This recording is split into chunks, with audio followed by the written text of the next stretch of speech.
장나 오늘 장혜영 감독님과 이야기 나눠보고 있습니다.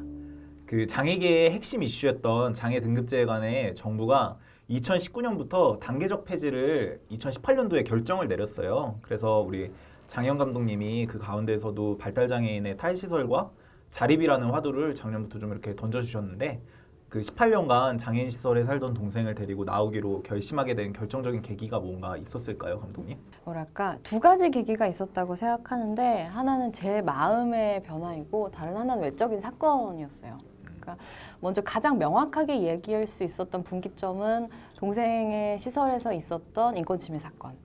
이 그 수많은 다른 사건들과 마찬가지로 내부 고발 형태로 드러나거든요. 종사자분들 중에서 사실은 자기도 가해에 가담했던 사람이지만 더 이상은 이런 일이 일어나는 것을 두고 볼 수 없다라고 생각하신 분이 사실은 되게 큰 용기를 내셨던 거죠. 그래서 이제 그 문제를 공론화를 하고 이제 드러내놓고 해결을 하기 위해서 사람들이 붙었는데 근데 사실 그 과정에서 결론적으로 말하면 문제가 잘 해결되지 않았어요. 되게 유야무야 됐었고 무엇보다 그 과정에서 제가 충격을 받았던 거는 이제 학부모 회의를 긴급하게 소집을 해가지고 이 사안에 대해서 어떻게 할지 이제 의논을 하잖아요. 근데 거의 모든 다른 이제 보호자분들, 사실 보호자라고 부를 수 없죠. 가족들은 이 문제를 덮어야 된다는 입장이었거든요.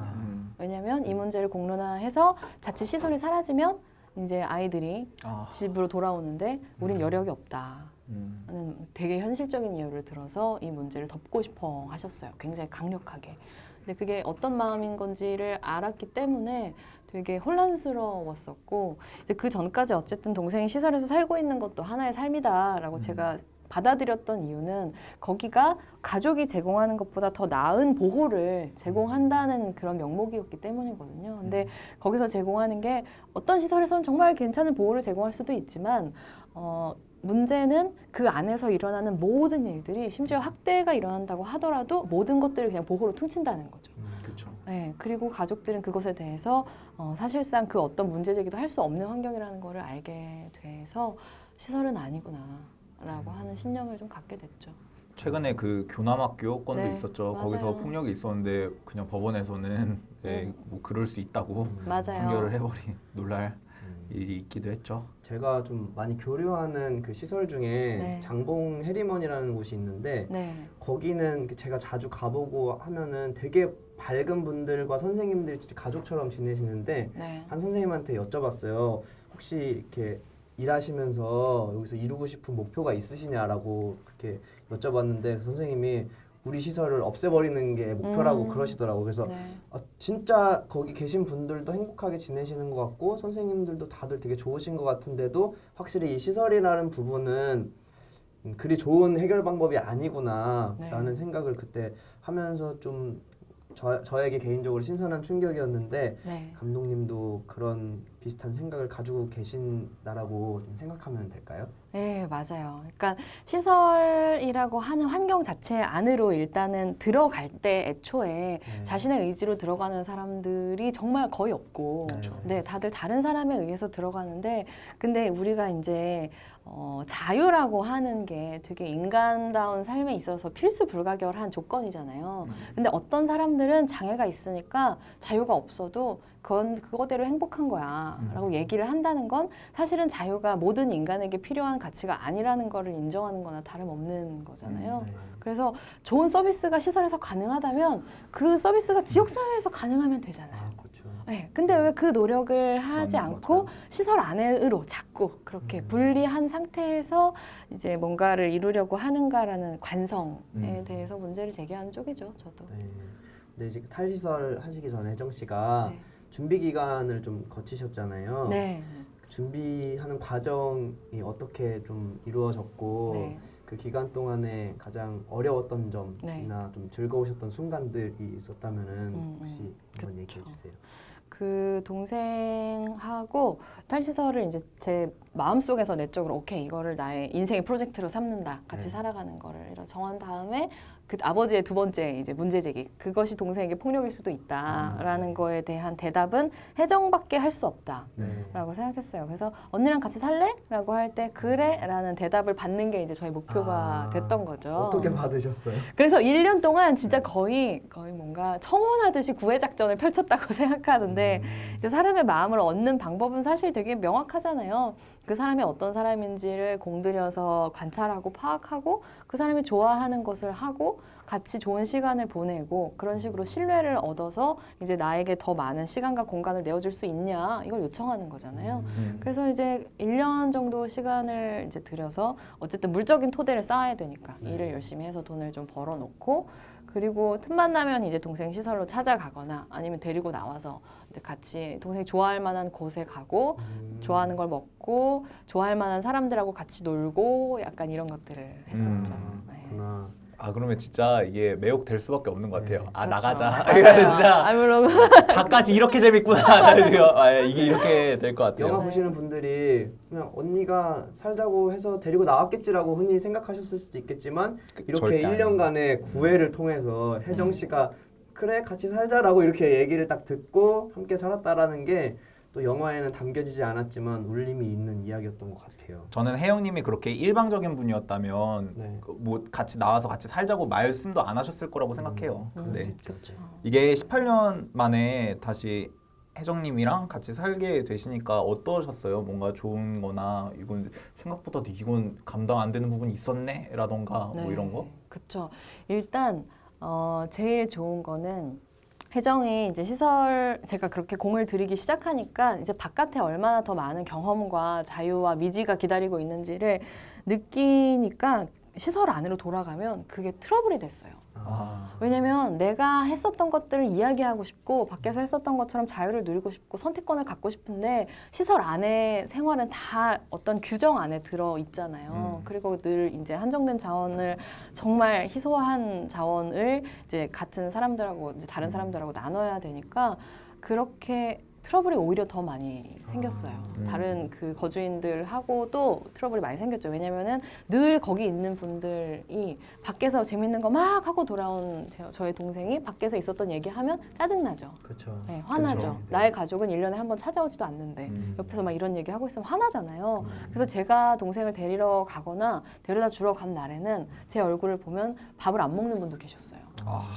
네, 그 정도로 이제 트러블이 심해서 그게 몸으로 나타나더라고요. 상처가 되거나 싸우니까 투닥거리고 그렇게 하루하루를 사실은 걱정하게 됐어요. 오늘은 잘 버텼을까? 오늘은 잘 버텼을까? 그런 걸 걱정하는 나날에서 함께 살기 시작하면서 그 걱정은 이제 안 해도 되는.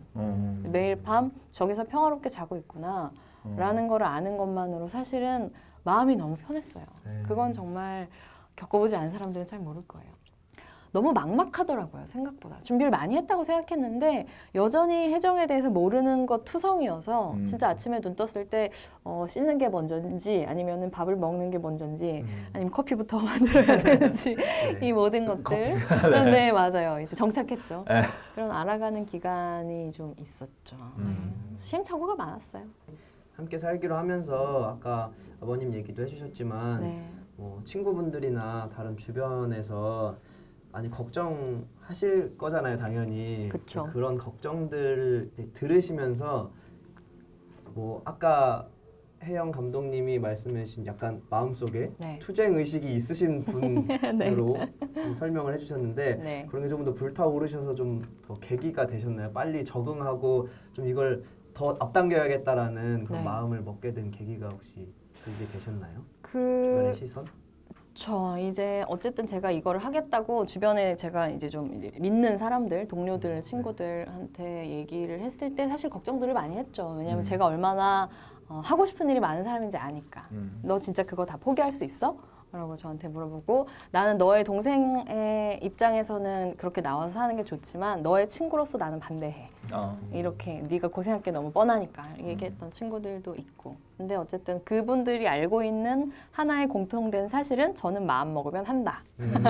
말릴 수 있는 그거는 없다. 라는 건 알고 있었어요. 너가 내 조언을 안 받을 건 알아. 그런데 네. 얘기는 일단 해볼게. 맞아요. 그래서 그런 사람들만 남아있어요. 그렇지 않은 사람 다 떠났어요. 네. 저는 되게 화가 나면 이 생산력이 높아지거나 네. 아이디어가 나오는 쪽. 그러니까 아무리 봐도 답이 없으면 완전히 새로운 생각을 해서 여지를 열어보자. 라는 식으로 가는 거죠. 와, 저 무슨 스티브 네. 잡스 같은. 그래서 혁신은 잡스만 하는 게 아닙니다. 그래, 맞아요, 여러분. 혁신이 일상에 있는데 이렇게. 맞아요. 그래서 그래. 공적인 지원이 부족하면 없는 자원을 어떻게 엮어가지고 모자라지만 받아보자가 아니라 그러면 공적인 자원이 풍족하다고 치고 그 가장 풍족할 때 가장 좋은 형태의 지원은 뭘까에 대해서 생각을 해봤고 그것은 다름 아니라 풍부한 사적 관계 속에서 네, 1대1로 이루어지는 어떤 관계망 속에 속하는 것일 것이다. 그런 게 있었어요. 그 영화 제작하시고 사실 처음에는 상영관에서 네. 상영 계획까지는 없으셨잖아요. 그쵸. 근데 상영이 되게 된 게 그런 관계망 속에서 이루어지게 된 건가요? 배급은 이제 2월 달에 완성을 했고 이게 정말 제가 그 전에 영화 산업에 종사하는 사람은 아니었기 때문에 그 영화 시장이 돌아가는 뭐 이렇게 영화제들의 출품이 몰려 있는 기간 뭐 이런 것들을 전혀 몰라요. 그래서 그거랑 상관없이 되게 애매한 시점에 사실은 작품이 완성이 됐었고 배급을 하고 싶었는데 잘 안 됐어요. 이런 영화는 돈이 안 된다라고 하는 이제 인식이었던 것 같아요. 근데 이 영화가 얼마나 소중한 영화인지 가치를 모르는 사람들이 이 영화를 다루거나 배급하는 건 맞지 않다는 생각이 들었고 무엇보다 탈시설에 관한 영화인데 시설에 있는 사람들이 못 보는 건 좀 말이 안 된다는 생각이 들었어요. 근데 시설에 있는 사람들의 경제적인 혹은 물리적인 환경은 원하는 대로 외출을 할 수 있는 사람들이 많이 없고 심지어 온라인이라고 하더라도 단 1원이라도 결제가 들어가면 신용카드가 없는 사람들이 대부분이니까 사실은 못 버는 거죠. 대신해 줄 사람이 없으면. 그래서 단 하나의 적절한 방법은 그냥 유튜브에 올려놓는 거다. 전편을 아무 제한 없이. 그래서 만든 그 모든 친구들하고 이 지점에 당연히 합의가 잘 됐고 그래서 그냥 그 이제 크라우드 펀딩 사이트 리워드가 끝나고 나면 올려놓자. 근데 대신에 어쨌든 큰 스크린에서 일반 관객들한테 보여주는 건 하고 싶으니까 영화제에 한 번쯤 내보자. 영화제 끝나고 그리고 오픈하자라고 이제 했었죠. 그래서 이제 냈던 게 서울국제여성영화제라고 하는 데였는데 거기서 이제 또 장편 경쟁 부문에 이게 진출을 한 거예요. 네, 그래서 이제 상영이 여러 번이 있었고 그 중에 하나에 지금의 배급사인 시네마달에서 이제 보러 와주신 분들이 계셔서 보고 나서 배급하자라고 얘기를 하셨어요. 근데 이제 이를 어째 우리는 유튜브에 이제 그냥 오픈한다고 다 얘기해버렸는데 사람들한테 사업성이. 그러니까요. 근데 그렇게 한다는 건 사실은 이제 배급하는 입장에서는 돈이 안 되니까 당연히 안 하게 되는 거잖아요. 근데 어쨌든 시네마달 이제 대표님과 임직원 분들이 다 이걸 이해를 해주셨어요. 그래서 세상에. 네, 어떻게 딜이 됐냐면 일단 약속대로 한 달은 오픈한다. 한 달은 온라인으로 오픈을 하고 그리고 나서 1년 동안은 배급을 위해서 잠시 온라인 링크는 닫아둔다. 그리고 1년 후에 다시 연다. 네, 그래서 사실은 작년 여름에 한 달 동안 열었을 때 4만 명 정도가 봤어요. 네. 그리고 이제 지금 개봉하고 관객들을 만나서 이제 며칠 전에 막 5천 관객을 넘겼고 올해 8월부터는 저희 유튜브 채널에서 자유롭게 보실 수 있을 거예요. 네, 여러분들 유튜브 채널에서 보실 수 있으시지만 영화관의 그 스피커들로 들으시는 그 네. 감상이 오는 맞아요. 또 울림이 있거든요. 청취자 여러분, 영화는 극장 예술입니다.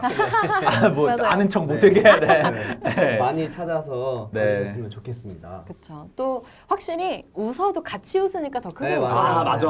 네. 이게 있네. 네. 극장 예술 이런 소리 할 게 아니라 맞네요. 네, 아, 쉬운 게 있었네요. 그러게요. 아니면 아유, 같은 얘기죠. 그렇네요. 네. 집단 경험이라는 거죠. 맞아. 네. 감독님, 저 보면서 또 생각했던 게 저는 우리 누나가 제 5살 위에 누나가 있는데 네. 제가 초등학교에 막 입학했을 때 누나도 중학교에 아. 막 입학을 했는데 누나가 친구들이 이렇게 같이 막 중1 처음 들어가서 친구들을 우리 집에 막 데리고 왔었어요. 전 그때 집에 마침 혼자 있었고 그랬는데 누나가 친구들을 데리고 와서 저한테 친구들을 소개하는 어떻게 보면 친구들한테 저를 소개하는 자리였는데 그렇죠. 그 순간들이 되게 저는 뇌리에 강하게 남았었거든요. 그냥 뭔가 집에 친구들이랑 왔는데 제가 혼자 있고 저를 뭔가 소개를 해야 되는데 난처해지는 그런 순간들 저는 걷는다기 표현보다는 아무튼 좀 이렇게 뒤뚱뒤뚱하면서 저희 돌아다니고 있었고 그런 저의 모습을 누나가 친구들한테 뭔가 소개를 해야 되고 저도 저 나름대로 저의 모습에 대해서 얘기를 해야 되고 이랬던 그 순간이 되게 좀 강렬하게 좀 남아 있었거든요. 그래서 누나도 우물쭈물하고 저도 뭐 집에 차마 더 이상 내 집인데도 있을 수가 없어서 나가게 돼야 됐고 누나 친구들이 막 저를 보면서 중학교 1학년이니까 저를 아무래도 굉장히 좀 처음 보는 물건 마냥 볼 수밖에 없고 네. 지금 보면은 그게 되게 당연한 건데 그땐 되게 좀 감당 안 되는 부분이 그쵸. 좀 있었어요. 네. 그랬고 막 친구 중에 나 쟤 동네에서 봤다고 돌아다니는 거 저한테 이렇게 얘기를 했는데 참 그게 뭐라고 참 지금 생각해 보면은 그냥 그 심한 말도 더 많이 들었으니까 넘길 수도 있었는데 그때는 참 그런 게 받아들이는 게 쉽지 않았었는데 좀 이런 경험이 있으셨을까요? 뭐 처음 친구에게 동생을 소개하는 경험이라던가 이랬던 저희 그렇죠. 집에서처럼 강렬한 경험이 네, 네. 그런 거는 진짜 영혼의 생채기가 나죠. 네. 네. 아무로도 흉터가 남죠. 네, 그렇죠. 네. 그러니까 저랑 동생이 자랐었던 어렸을 때 이제 있었던 마을은 시골이었어요. 네. 시골이고 또 아버지가 이제 일하셨던 공장에 사원 아파트가 있어서 사실은 동네 애들이 다 서로 대충 아는 네네. 그런 사이였던 거죠. 그래서 이제 동생이 장애가 있다는 거는 동네 사람들이 다 알았고 그리고 제가 동생이랑 거의 늘 붙어 이제 지내는 아이였으니까 이제 친구들도 다 알았어요. 다 알았고 훨씬 더 단도직입적이었던 것 같아요. 물론 당연히 수군거리거나 이제 시선을 더 오래 보거나 흘끔거리잖아요. 이제 그리고 나서 이제 물어보는 거죠. 네 동생 왜 그래? 라고 물어보는데 낸들 알 그렇죠. 그래. 왜라는 질문 되게 잘. 네, 진짜. 네. 근데 이제 저는 되게 그런 생각이 강했어요. 엄마 대신에 내가 동생을 지켜줘야 돼. 근데 애들이 그렇게 물어본다고 하는 게 단순히 정말 왜 그런지 진짜 궁금해서 물어보는 게 아니라 서열을 정하고 싶어서 물어보는 거라는 걸 맞네요. 느꼈거든요. 네. 네, 내가 너를 무시해도 돼? 라는 질문의 가장 완곡한 버전이었다고 생각해요. 네. 그러게요. 네, 그래서 이제 저는 약간 뭔가 우리 집이 가난하고 막 니들이 여러 가지 무시해도 되는 것처럼 보이지만 난 니들보다 공부를 잘하고 약간 이런 식으로 그 위로 올라가서 나를 방어하자 이런 아이였던 거예요. 그래서 일부러 애들이 모를 것 같은 말만 골라서 뇌성마비인데 막 이러면서 야, 뭐 아니? 야, 맞아요. 왜 알아? 맞아요. 나도 뇌성마비가 뭔지 나도 모르는데 몰라. 아무튼 어려운 말 한다. 네, 약간 네. 이렇게 해서 학계도 잘 몰라요. 뇌성마비 이게 되게 정의가 잘 안 내리는데. 그러니까요. 실드를 쳤죠. 네. 그렇게 살아남기 위해서 뭔가 슬퍼하기보다 방어하기 급급한 어린 시절이었어요. 어렸을 때 혜정 씨와 네. 좀 그 뭐 오랜 기간 이후에 네. 다시 만난 혜정 씨가 얘가 이렇게 달라졌네라는 생각이 혹시 드신 시점도 있으세요? 의외로 똑같네라는 생각을 의외로 똑같네. 네, 했던 것 같아요. 사실 어렸을 때, 그러니까 물론 이제 동생의 장애가 있고 주변 사람들이 장애라고 하는 거를 잘 받아들이는 환경이 아니었으니까 힘들기는 했지만 기본적으로 되게 귀여웠거든요. 네네. 되게 귀엽고 순하고 막 이렇게 노래 나오면 좋아하고 맨날 TV CF 따라 해달라고 하고 네. 이제 이래서 사실 되게 귀여웠단 말이에요. 애교도 많고. 네, 그 많으시더라고요. 네, 근데 여전히 그 시설에 들어가면서 어느 순간 그게 사라졌어요. 집에 돌아오면 정말 거북이처럼 엎드려 있고 아니면 약 먹고 막 거의 멍한 상태로 막 이렇게 침 흘리고 있고 이런 것들 보면서 속이 되게 많이 상했었는데 다시 이렇게 같이 사니까 그 바탕이 어디 가진 않는구나 그런 생각이 있는데 생각보다 내가 생각한 것보다 더 활발한 사람이네 그런 생각은 들었어요. 네, 영화 보면은 스티커 사진 찍는 거 되게 좋아하시잖아요. 진짜 나르시스트가 네. 그런 나르시스트가 없어요. 그거를 제일 일상 속에서 탈시설하시고 나서 제일 좋아하는 커피. 그런 게 맞아, 커피 스티커 굿탑 사진. 맞아요. 네. 맞아요. 네. 지금까지도. 혹시 그것 외에 영화에 미처 담진 못했지만 혜정 씨가 진짜 좋아하는 시간이 또 있나요? 히딩크를 보는 시간. 그래요? 네. 히딩크 감독님. 저희가 아는 네. 그게 네, 맞아요. 바로 그 히딩크 감독님. 아, 뭔가 2002년 월드컵 강렬하게 나오셨구나. 네, 그 세레모니가 되게 좋았나 봐요. 어퍼컷. 네, 이 어퍼컷 그래서 유튜브에 딱 그 클립이 있거든요. 그것만 하루에 몇 번씩 봐요. 거기에 그렇게. 꽂히셨구나. 맞아요. 네네. 네. 새로운 사실 하나 알았네요. 그러게요. 맞습니다. 네. 그런데 이제 혜영 감독님의 삶이 어떻게 보면 지금 크게 두 가지로 나눠서 사시는 것 같아요. 네. 언니로서의 삶 네. 그리고 본인 장혜영 감독으로서의 삶을 이렇게 살아가고 계시는 것 같은데 사실 두 가지 균형을 맞춘다라는 게 쉽지 않을 것 같아요. 근데 지금 잘 이루어지고 있는 것 같으세요?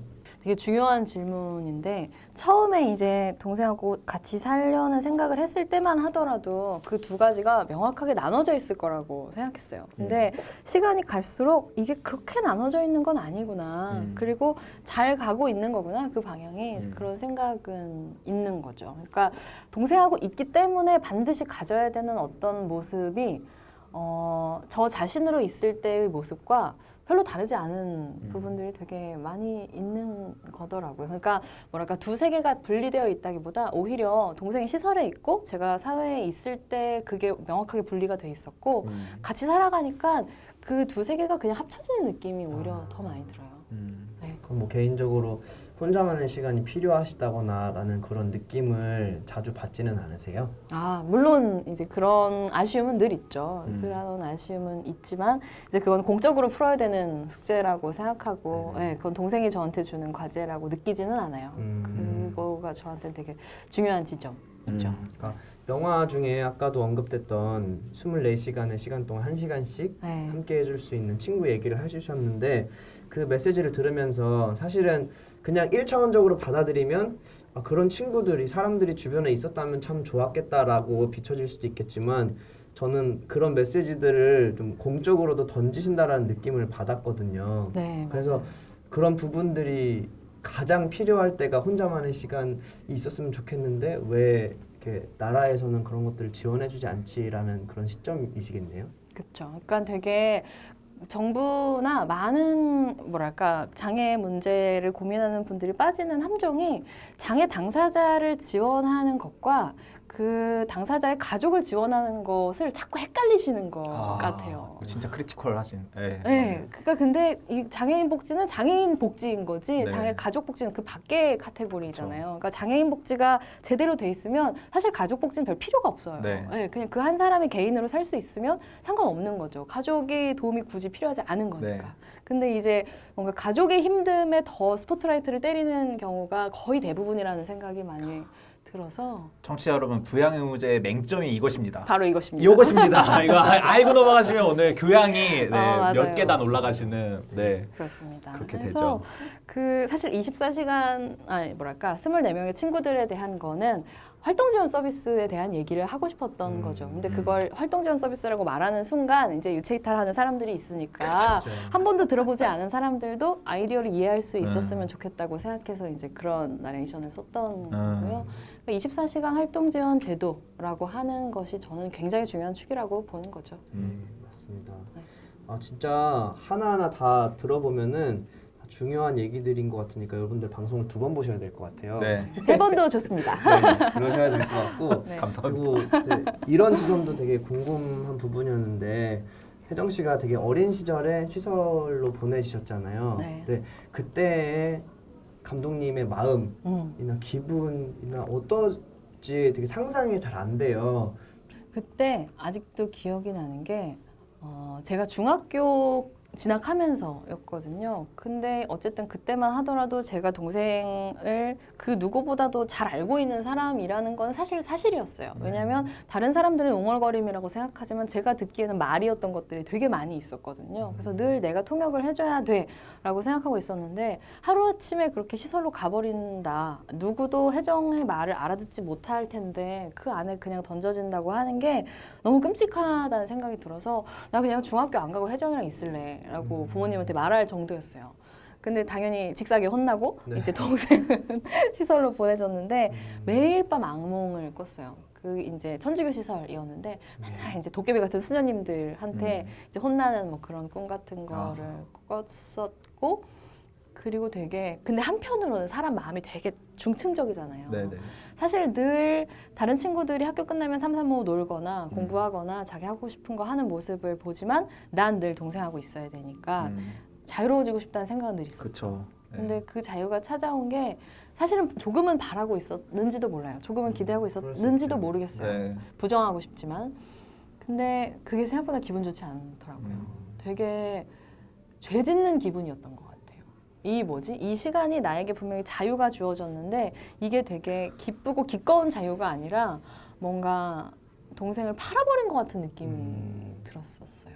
네. 저도 제 동생이 호주에서 이렇게 워킹홀리데이를 2년간 했었는데 그때 그런 생각을 되게 많이 했다고 하더라고요. 내가 행복하게 잘 사는 게 되게 좋은데 나만 잘 살고 나만 행복하면은 내 형은 어떻게 되는 거지라는 생각을 했다고 하더라고요. 그래서 맞아요. 호주에서 돌아온 다음에 저랑 같이 카페를 운영하기 시작을 했거든요. 근데 아. 그 행복이라는 것을 이게 내가 누리면은 되게 좋을 것 같지만 마음 한켠에 계속 남아있는 그 빈자리가 감독님은 혜정 씨였던 거고 제 동생은 저였는데 네. 그런 부분들을 우리 사회도 많이 좀 알고 느끼셨으면 좋겠다라는 생각을 하던 차에 감독님의 영화가 나와서 참, 시의적절하게. 좋았던 것 같아요.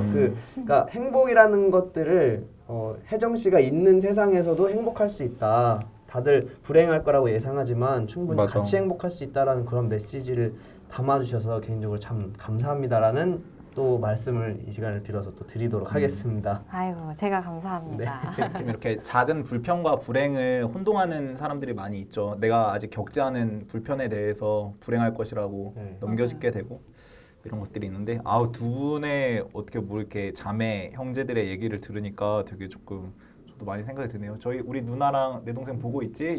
이런 집들이 이렇게 있네. 저도 막 좋은 많이 좀 우리 남매들이 많이 도와주고 그랬는데도 참 조금 그냥 좋은 부러운 마음이 드네요. 이런저런 집안이 있죠. 네네 그렇죠. 저희 집을 흉봤네요. 좋은 집인데. 네. 좋은. 보시면은 우리 좀 이렇게 장 감독님께서 최근 우리 사회에서 장애와 인권에 대해서 영향력 있게 어떻게 보면 인플루언서로 활동하시는 분이라고 생각을 하게 됐어요. 우리 좀 장애, 여성, 성소수자 이런 네. 인권들에 관심을 갖게 된 어떤 특별한 계기가 있으셨을까요? 되게 자연스러운 과정이었다고 생각을 하는데 이제 많은 저희가 해온 얘기가 되게 자연스럽게 연결이 되네요. 그러니까 되게 많은 사람들이 그러니까 장애인과 함께 혹은 장애라는 키워드와 함께 살아보지 않은 많은 사람들은 그게 어떤 불행의 상징, 절대적 불행의 상징이라고 느끼지만 사실 저한테는 동생의 언니로 태어났다는 게 지금 제가 가지고 있는 많은 좋은 것들을 쌓게 된 계기가 됐었어요. 그러니까 어쨌든 부모님들은 저희 두 분 다 비장애인 부모님들이셨으니까 갑자기 이제 장애인 자녀가 생긴 것에 대해서 되게 당황스러우셨던 것 같아요. 어떻게 해야 될지 모르겠다. 어쩔 줄 모르겠는 당혹감이 기본적으로 좀 있으셨던 것 같은데 저는 1살밖에 차이가 안 나니까 태어나서 기억에 있는 모든 순간에 동생이 있었거든요. 네. 근데 동생은 발달장애가 있고 누가 이렇게 얘기해주지 않았는데 어쨌든 나와는 다르구나 라고 하는 게 언어화되기 이전에 자연스럽게 있었고 다르기는 하지만 뭐 어쨌거나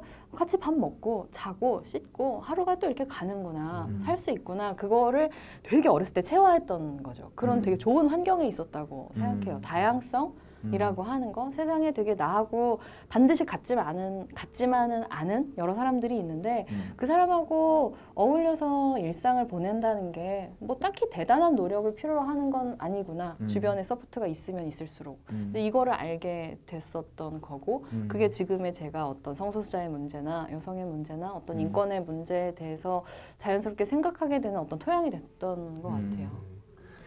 대부분의 그 인권 정책들이 좀 불평등보다는 불행한 거야. 개인의 불행에 초점을 맞춰가지고 그것을 바탕으로 좀 만들어지는 경우가 많이 있잖아요. 맞아요. 그것에 대한 감독님 개인적인 소신 발언을 해주신다.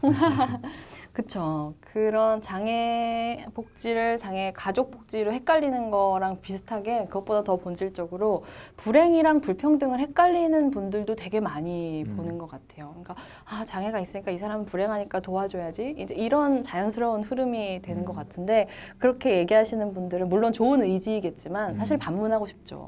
왜 그래 너도 불행하면서 라고 사실은 돌려주고 싶은 게 있어요. 우리는 다 행복한 순간과 불행한 순간이 인간으로 태어나면 있죠.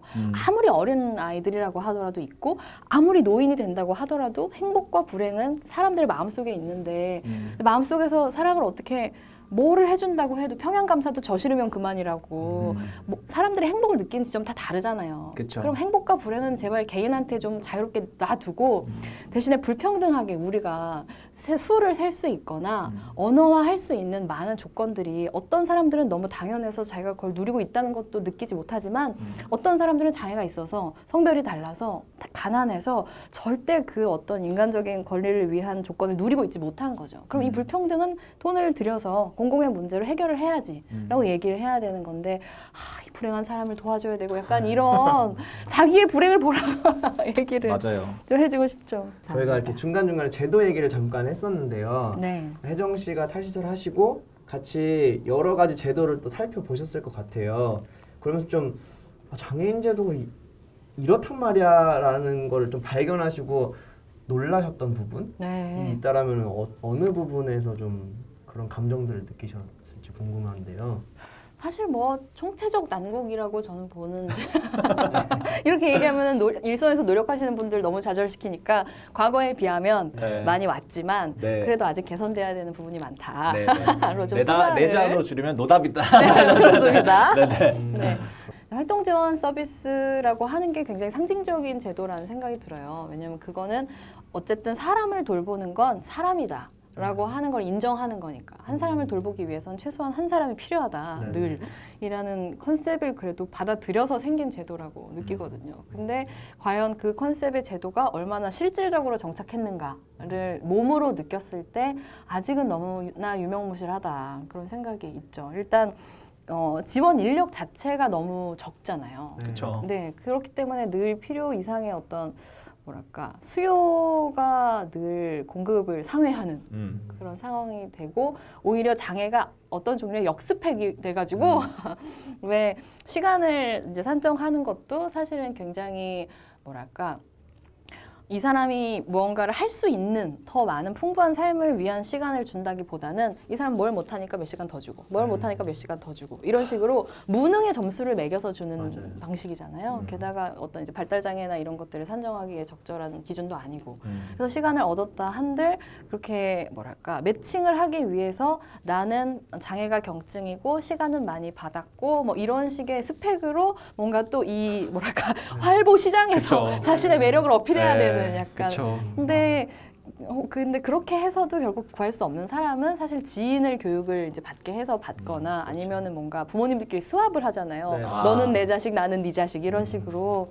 근데 이거는 사실상 이제 실패하고 있는 것이죠. 그래서 맞아요. 매년 활동 지원 예산이 남으니까 또 국회 쪽에서는 그쵸. 남으니까 깎아야 되는 거다라고 이제 정말 따로 노는 이제 행세를 이제 진짜 보여주고 있는데 좀 실질화가 필요한 것 같아요.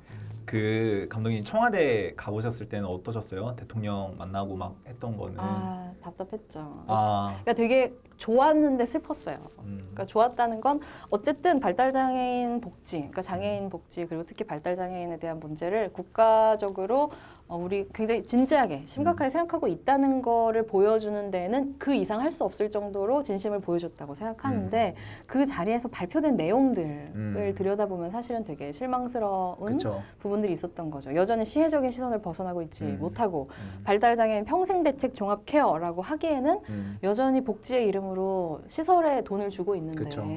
그러면은 시설에서 평생 살아가는 것도 그 사람의 일생을 서포트하는 방식이라고 말하고 있는 건가? 라는 생각이 좀 들었던 거죠. 네.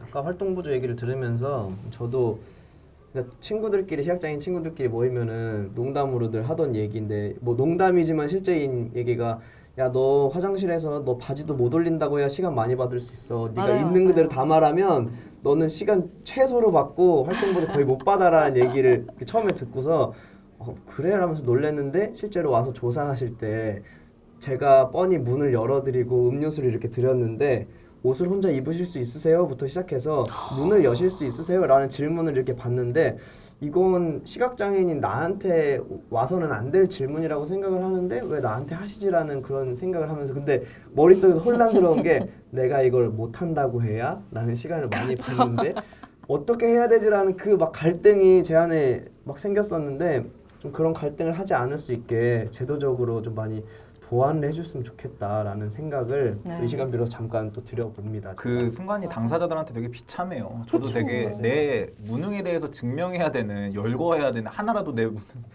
네, 좀 그랬던 장애인분들 많이 공감하실 만한 맞아요. 얘기일 거로 순간이라고 좀 생각이 들어요.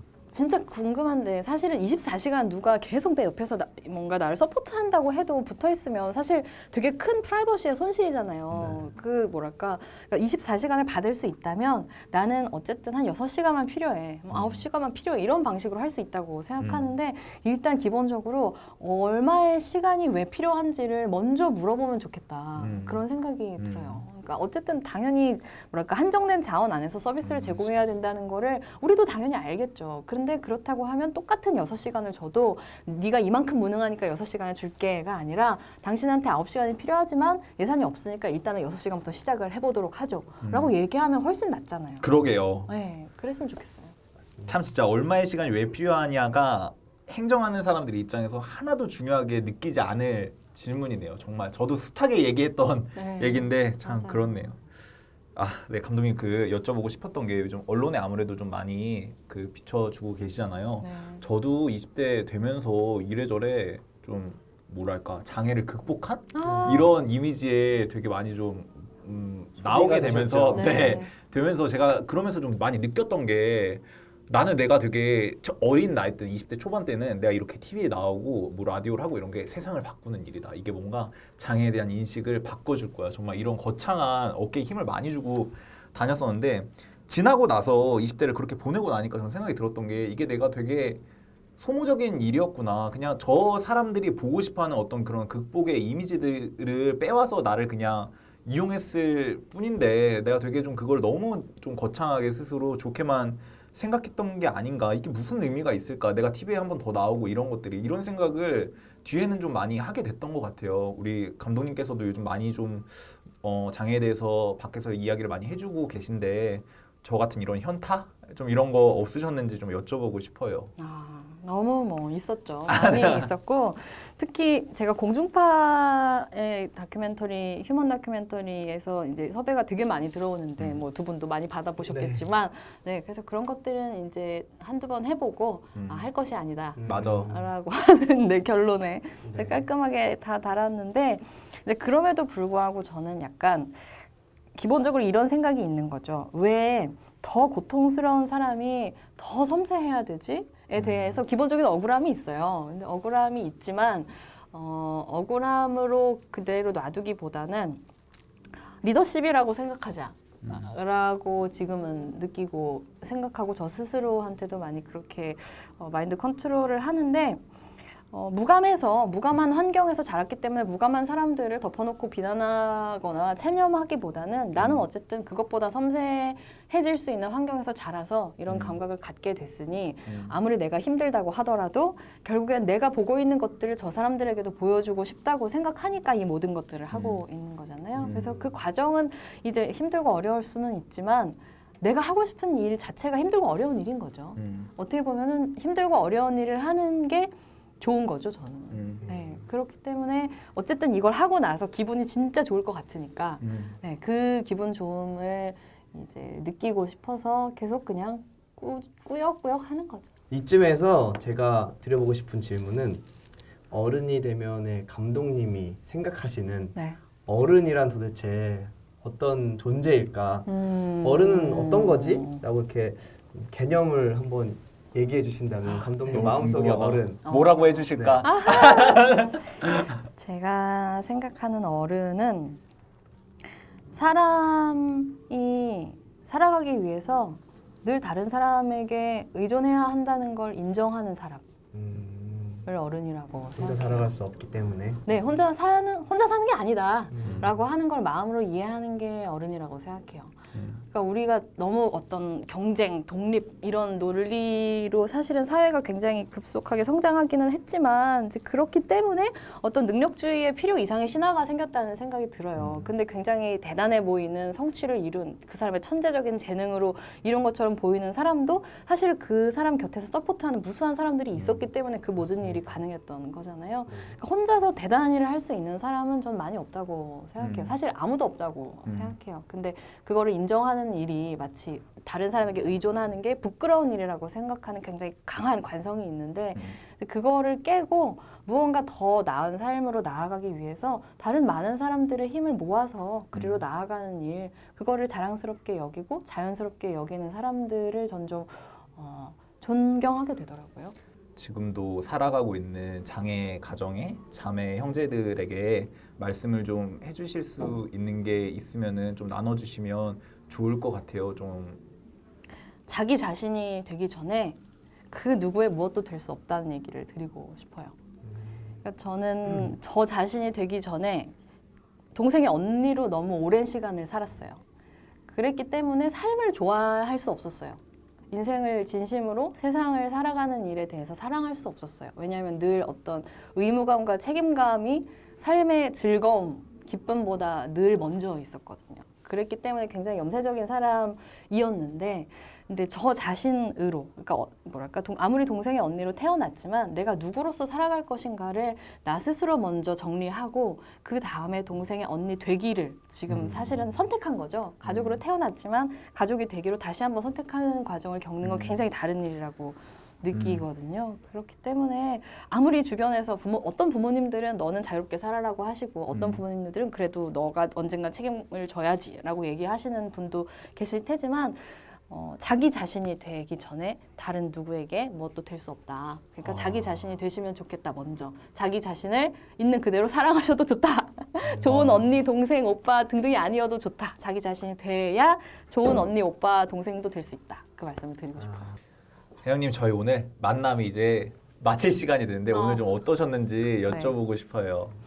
오늘 진짜 좀 특별한 시간이었던 것 같아요. 사실은 이제 어른이 되면 프로젝트를 가지고 되게 많은 분들 만나 뵙고 다양한 얘기를 나눌 자리가 있었는데, 그럼에도 불구하고 오늘이 되게 편안하게 느껴졌었던 이유 중에 하나는 아무래도 두 분 다 장애라고 하는 것이 일상적인 경험이라고 하는 걸 누구보다 잘 알고 계신 분들이다 보니까 그렇지 않은 사람들이 장애에 대해 이야기할 때 늘 깔고 가는 실수할지도 모르겠는데 잘은 모르지만 이라고 하는 그런 조심스러움이랄까, 약간 제가 느끼기로는 약간 불편하죠. 사실 그런 공기는 제가 뭔가 뭐랄까 장애 무슨 뭐랄까 대사도 아니고 엠베서더도 아닌데 네. 약간 그렇게 비장애의 세계에선 잘 모르지만 장애 세계는 어떤가요? 약간 이런 태도. 맞아. 네, 정치적 올바름을 위한 이제 그런 장막 같은 것들이 없이 진짜로 얘기를 편안하고 즐겁게 정말 속인 얘기를 할 수 있어서 너무 좋았어요. 감사합니다. 네.